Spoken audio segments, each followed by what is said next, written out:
When someone dies as a result of a violent crime, a little bit of his or her family dies as well. That death is never forgotten, but loved ones who are left to bury the body, but never the painful memories. This weekend, there will be a funeral for violence itself. Local 15's Darwin Singleton tells us why. Wednesday was a difficult day for Pritchard Police Chaplain Patrick Munnerlin. And I said to myself, oh my God, how do I tell him on the phone? It was Munnerlin's task to tell the father of a young man shot at this Pritchard gas station that his son was dead, another victim of the seemingly perpetual violence that plagues so many communities along the Gulf Coast. It brought tears to my eyes because he took a deep breath and said, oh my God. And the next words out of his mouth was, can I see my baby?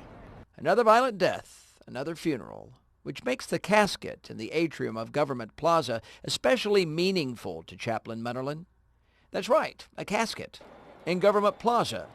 And outside, a fleet of hearses. All of this in preparation for a funeral procession set to roll this Sunday. If this funeral actually happens, it won't be a sad event. It'll be a celebration. Just take a look at everything inside this coffin to see why.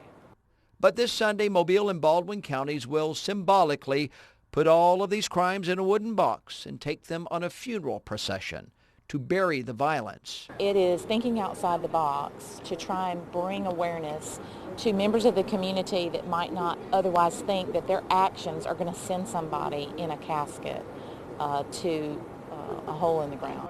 It's a show of force from chaplains, law enforcement, prosecutors, funeral home employees who join the families of those affected by violence to say enough, with hope that Chaplain Munnerlin will never again have to tell a father that he won't be seeing his son this Christmas.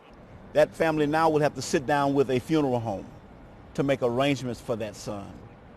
And it just goes on and on. In Mobile, Darwin Singleton, Local 15 News. If you want to help bury the violence, you can join the lineup at Cathedral Square. It gets underway at 1:30.